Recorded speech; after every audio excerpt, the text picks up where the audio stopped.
It started on a quiet night in the village of Luma. Tom sat outside his small hut staring at the moon.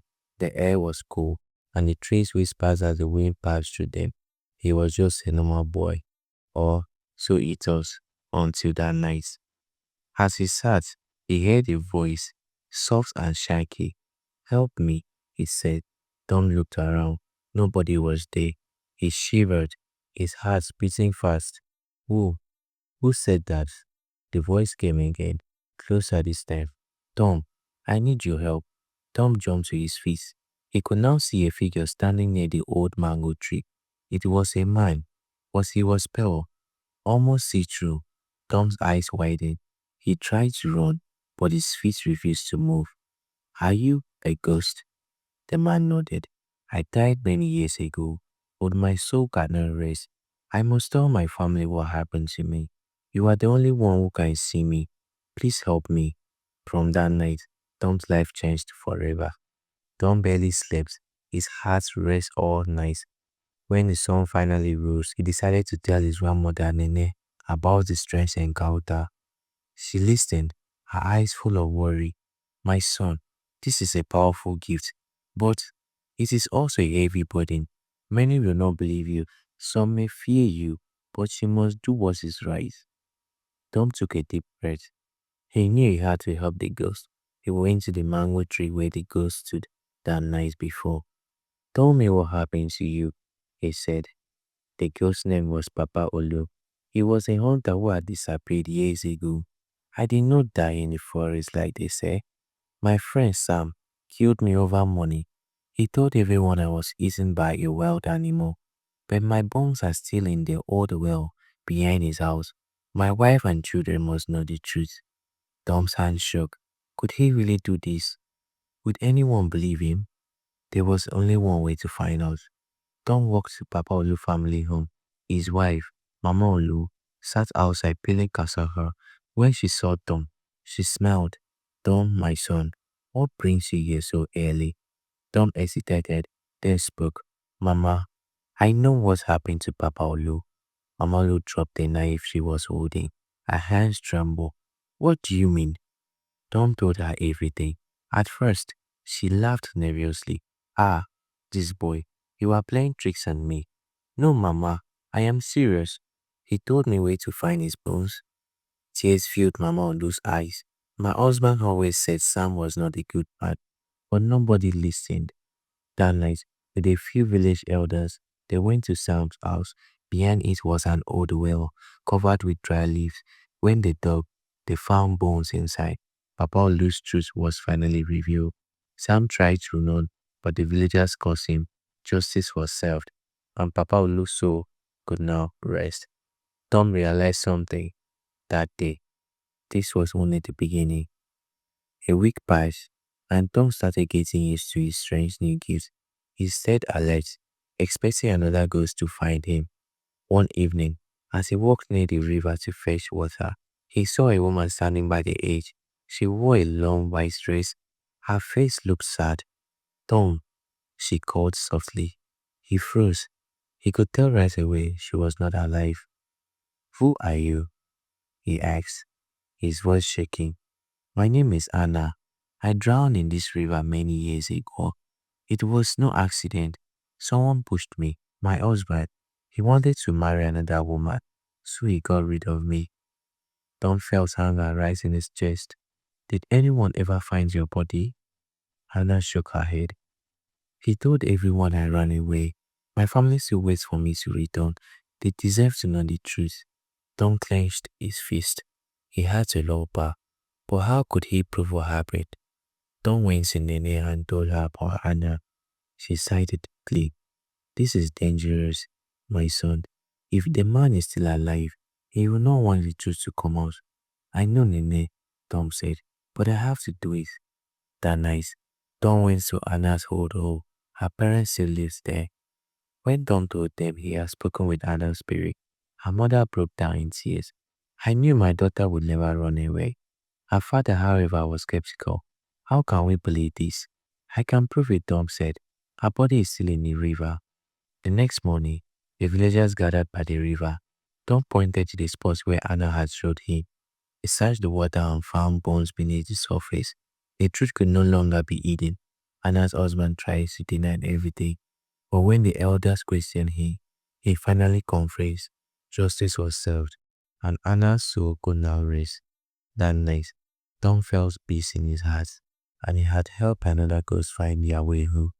Was deep inside, he knew one spirit would be waiting for him. One evening, as Tom walked home through a narrow village path, he heard soft crying.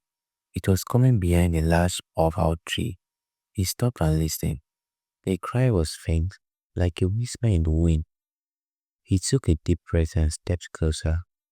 Who is there? A small boy, no older than 7, stepped up from behind the tree. His clothes were old and torn, and his face was pale, but Tom knew right away he was not alive. My name is Kofi, the boy whispered. I died long ago, but my mother still waits for me. She doesn't know what happened to me. Tom's heart ached. What happened to you, Kofi? The boy wiped his ghostly tears. I went to the river to play, but I never came back. The water took me away. My mother still waits for me every evening, calling my name. She thinks I am lost. Tom knew he had to help, but how could he tell a grieving mother that her son had been gone for years? Tom took a deep breath as he approached Kofi's home. The small house sat at the edge of the village. Outside, a woman sat on a wooden stool, staring into the distance. Her eyes were heavy with sorrow. Every few minutes, she called a name softly into the wind. Kofi, my son, where are you? Tom's heart ached. She has been waiting all these years, unaware that her child's spirit was still wandering. He stepped closer. Mama Kofi. The woman turned, her eyes searching his face. Tom, what brings you here? Tom hesitated, his hands trembling. How could he tell a mother that her son was gone, that he had been speaking to his ghost? He sat beside her. Mama, I know this may be hard to hear, but I have seen Coffee. Her eyes widened, and for a moment, hope flickered across her face. You have seen my son? Where is he? Tom swallowed hard. He he never left. He is still here, but not as you think. He paused. Mama, Kofi did not run away. He drowned in the river all those years ago. His spirit is still here because he cannot rest. He wants you to know the truth. The woman gasped. No, no, my son is not dead. He is just lost. One day he will come home. Tom reached out, gently taking her hands. Mama, I have spoken to him. He is crying because he sees you waiting. He does not want you to suffer anymore. Tears streamed down her eyes. My baby, my Kofi, she sobs, clutching her chest. Tom took a deep breath. If we perform the right to betrothal, we can set him free. We can help him find peace. Mama Kofi nodded weakly. What must we do? That night, the village gathered by the river. The elders lit torches, their flickering flames casting long shadows on the water. Then they held a bowl filled with sacred herbs. Tom stood beside her, his heart pounding. The wind howled through the trees, carrying whispers, soft at first, then louder. Tom knew the spirits were watching. Mama Kofi knelt by the river bank. Kofi, my son, if you are here, come to me. The air grew colder. The villagers gasped as a faint figure appeared on the water surface. It was Kofi. His small hand reached out. Mama, his voice was like the wind, light but full of sorrow. Mama Kofi sobbed. My son, I am sorry. I should have looked for you sooner.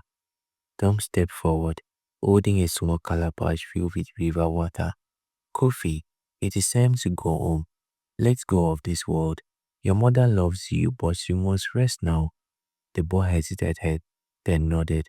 As Tom poured the water onto the ground, Kofi's figure began to fade.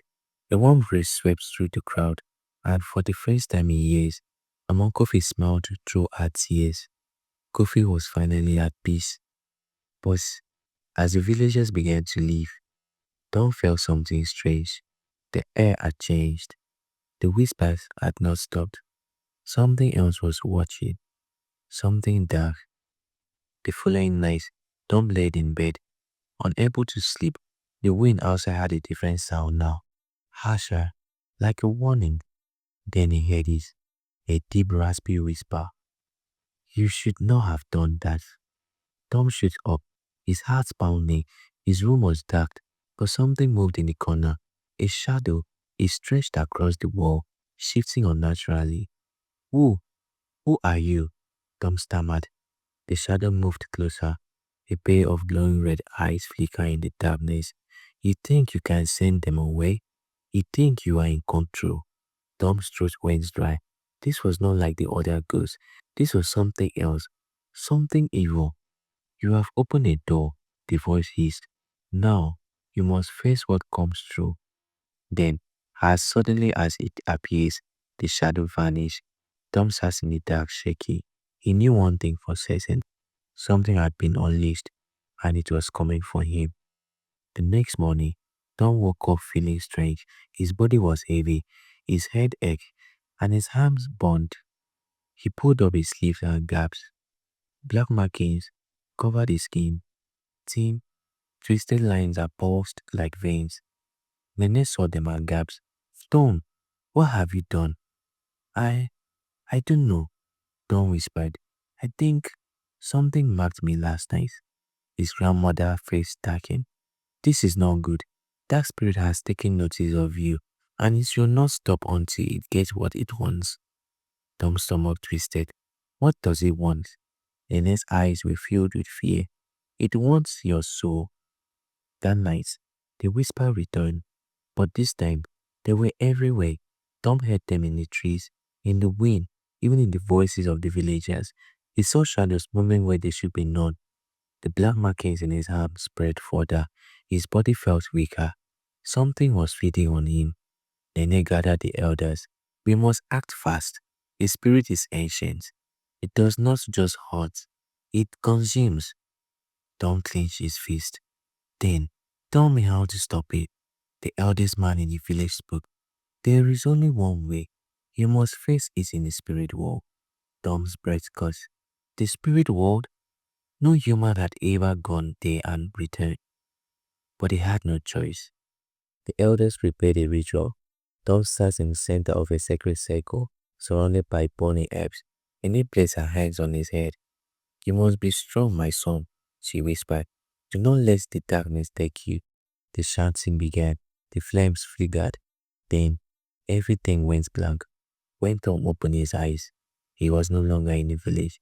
He was somewhere else, place of endless mist and towering shadows, the spirit world, and waiting for him was dark spirit.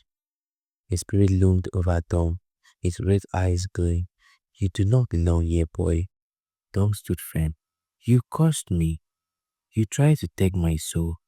I won't let you win. The spirit laughed. You are nothing, just a boy playing with the dead. Tom felt the marking on his arms burn, but instead of fear, he felt something else, power. The spirit he had helped. They were with him. A bright light surrounded him as the ghost of Papa Olu, Anna, and Coffee appeared. We stand with you, Tom, they said. The dark spirit screamed. Tom raised his hands, and a burst of light shoots forward.